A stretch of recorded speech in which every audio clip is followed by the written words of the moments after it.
and welcome. Today I'm going to be talking about Outer Banks Season 2. So Season 1 was kind of a weird experience for me. I couldn't stop watching, but I also felt like this was one of the most chaotic and stressful teen shows that I'd seen in a really long time. But I was still really excited to see the Season 2 drop today. Anyway, on to the video.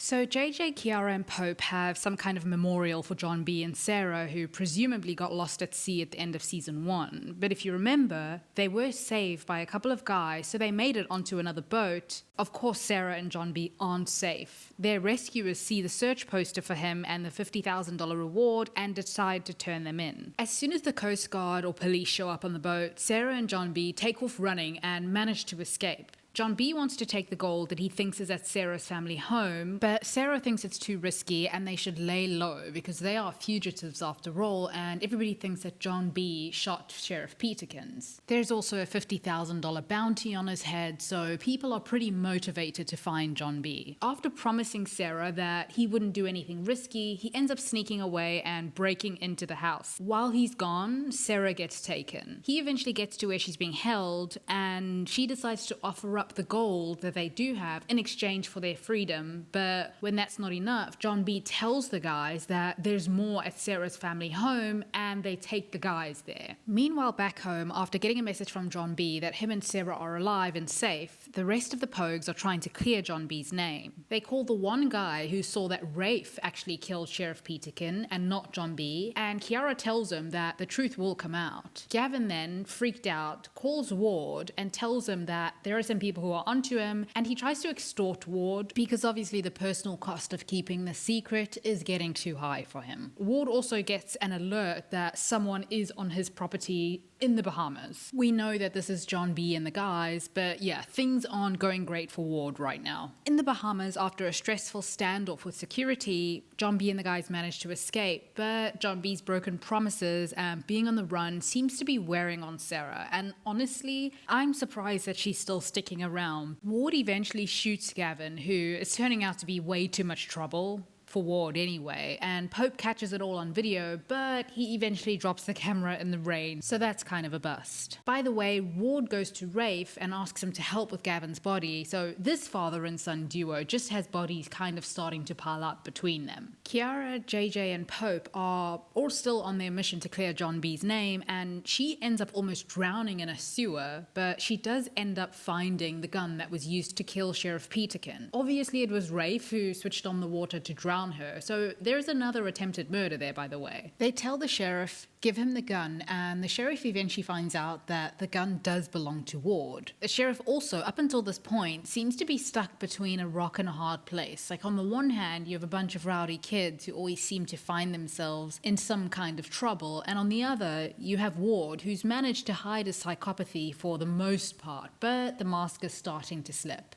Ward then asks Rafe to go with him to the Bahamas because of the commotion that happened at his house when he was alerted by security. They also want to get their gold from that house. There's this whole operation, but eventually their truck with the gold gets taken. Now obviously I don't want Ward to have it, but Sarah and John B being mixed up in this is not my favorite storyline. I mean, this is a serious robbery heist that they have set up with these guys, and I don't have a good feeling about this. As they make it away to safety, they realize that Sarah had actually been shot in the standoff. I knew it. They managed to get it to a man who patches her up, but she doesn't make it. Or so we think. It was a pretty cruel scene seeing John B cry, trying to revive her. Ugh, I can't believe this silly show made me cry. Sarah's all determined to get on with the mission, so she's up and about in a couple of minutes. They manage to get away, and of course these two always have time for romance. It's equal parts absurd and cute. Pope, meanwhile, also gets a letter from somebody telling him that they have evidence that can exonerate John B.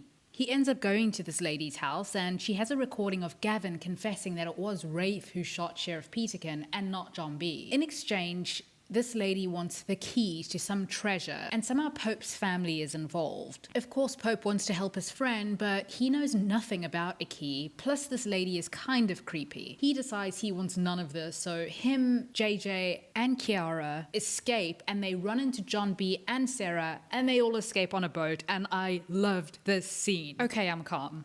So Ward and his wife are talking, and he mentions that it was Rafe who accidentally shot Sarah in the Bahamas, and she says that there's something wrong with Rafe, and there has been for a while. For those of you keeping score at home, that's another count of attempted murder for Rafe. Rafe, by the way, is spiraling. Ward is constantly trying to clean up his son's mess and his own messes, and of course Rafe then gets wind that John B is back, and he asks his drug dealer friend Barry for help getting a weapon. Barry is one of my favorite side characters, by the way, even though he's a bad guy. The Pogues are finally chilling, and Kiara and Pope go off together. I really like a slow burn romance, so I don't mind the storyline taking a minute. While I'm not sure that I want them together, since I prefer all of the Pogues to just be friends, I'm open to seeing where this goes. I also love that the show didn't give us a love triangle. Anyway, since she rejected him initially, I get that he's kind of gun-shy about going all in now. So Pope is all nervous about the friendship, not wanting to ruin things, and Kiara's like, let's not think about that. So Rafe gets there, gun in hand, and John B is hiding in the tree. So Rafe is really coming apart at the seams, and he means to murder John B. Sarah comes up with a strategy meanwhile. She says that she knows that now that she's back, her dad might have to choose between her and Rafe, and he'll choose her. She says that she'll testify against Rafe. I don't know if Sarah has met her dad though, because obviously this isn't going to work, and it doesn't, but she tries. She says that she wants Rafe to turn himself in. Ward says no. There's nothing that he won't do to keep his family together, but he will not choose between his kids. Obviously, this doesn't seem like because he loves them. Well, at least that's my interpretation. It's just that he wants them to be together in this dysfunctional family that looks perfect on the outside, and he likes to exert his control over them. Turns out when Sarah goes back to John B and the rest of the Pogues, Ward had called the police to follow her, so the kids are on the run again. But eventually John B allows himself to be apprehended, and the police beat him up for good measure. In the court, we find out that if he's found guilty of murder, he could be sentenced to death. Ward bribes a cop, of course, to pretty much seal John B's fate, and we find out that that's basically a hit on John B's life. So because the lady sent her brother to assault Pope's father, he's now involved in this key treasure hunt saga. Pope shows his father a picture of the key, and his father tells him that his Mima used to wear it around her neck. Pope's gran. The story behind this is that Pope's great-grandfather was a cook on the Royal Merchant ship, and when the ship got shipwrecked, he survived, and he knew that a whole lot of gold and a giant gold cross went down with the ship. He used this gold eventually to buy the freedom of his family, who at the time were slaves, but he eventually was hanged. Not before leaving some clues about the location of the gold and the cross all over the Outer Banks though. So throughout season 2, it's finding this cross that takes the kids on their big adventure. Technically it belongs to Pope and his family, but the lady wants it because she believes that there's a piece of cloth in the cross that can magically heal her. Of course, Ward and Rafe end up going after the cross too because they're always after gold. It's more Rafe though in this case. Kiara's parents are so exasperated at this point because these kids' antics obviously aren't without consequences. Eventually her mother does kick her out. She feels like Kiara is squandering the opportunities that she's worked so hard for. So if Kiara wants to be a Pogue, she can go and be a Pogue. Basically, a little bit of tough love. Rafe then eventually asks his dad Ward who he'd pick if it eventually came down to it. He's going to have to. Rafe tries to ingratiate himself to his dad, which is what he's always doing. He's always wanted Ward's approval, and he seems to get the sense that Ward isn't quite as accepting of him, so he's constantly trying and getting increasingly distressed and obsessive about it as time goes on. Obviously, anyone who he thinks is standing in the way of this relationship with his father, Sarah in this case, is a threat. He then steals his little sister's phone, pretending to be her, and he sets up a meeting with Sarah. He does meet up with her and he tries to pressure her into lying. He senses that this isn't going to end well and she runs off. He manages to catch her though and he tries to drown her. Luckily, Topper arrives on time. Sarah's saved, for now anyway, and Topper knows just how unstable and how far Rafe is willing to go.